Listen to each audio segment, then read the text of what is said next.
వేదనతోటి అందరికంటే వెనుకబడిన వాసులం మేము, మమ్మల్ని సమాజం గుర్తించదు, మా కష్టాలను గుర్తించదు అని చెప్పి దివ్యాంగులు నాతో పెట్టుకున్న గోడు నన్ను ఎప్పుడు కదిలించేసేది.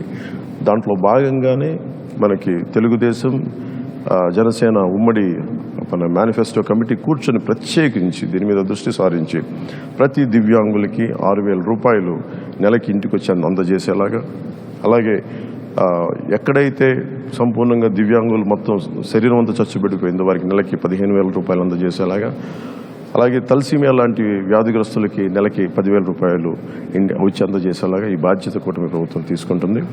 ఈరోజు మేము పెట్టుకున్న సంక్షేమ కార్యక్రమాలు అన్నీ కూడా నిరుద్యోగులకు కానీ రైతాంగానికి కానీ మీరు మేనిఫెస్టో చూస్తే అన్ని సంక్షేమ కార్యక్రమాలు కూడా మేము చాలా బాధ్యతగా తీసుకొని చేస్తాం. చాలా బలమైన బరువు, చాలా బలమైన బాధ్యత. ఎందుకంటే మనసుంటే మార్గం ఉంటుంది.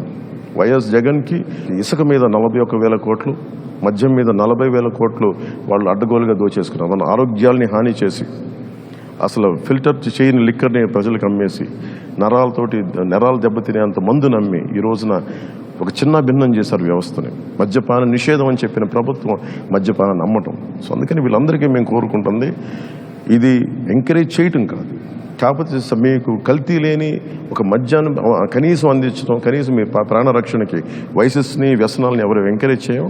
కానీ మనకు 6 రాష్ట్రాలు మన చుట్టుపక్కల, మన ఆంధ్రప్రదేశ్ రాష్ట్రానికి 6 రాష్ట్రాలు మనకి చుట్టుపక్కల సరిహద్దులు ఉన్నాయి. సో మనకి సంపూర్ణ మద్యపాన నిషేధం అది చేయడం చాలా కష్టసాధ్యం. కానీ అంచెలంచెలుగా ఆడపడుచులు మహిళలు కోరుకున్న చోట, ఒక గ్రామం కోరుకున్న చోట, ఒక ప్రాంతం కోరుకున్న చోట అక్కడ మద్యం షాపులు కానీ లేదంటే యారక్ షాప్స్ కానీ అవి లేకుండా చూసుకునే బాధ్యత ప్రజలు, మెజారిటీ శాతం ప్రజలు కోరుకుంటే అక్కడ మద్యాన్ని సంపూర్ణంగా నిషేధించే బాధ్యత కూటమి ప్రభుత్వం తీసుకుంటుంది.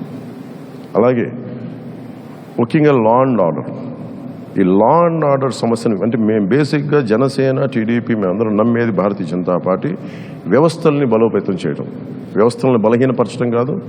కూర్చోబెట్టుకు సినిమా టికెట్లకి మొత్తం మండల రెవెన్యూ ఆఫీసుల దగ్గర నుంచి చీఫ్ సెక్రటరీ దాకా, మా చీఫ్ సెక్రటరీ టు చిన్నపాటి ఎంఆర్ఓల దాకా పనిచేస్తూ ఉన్నారు.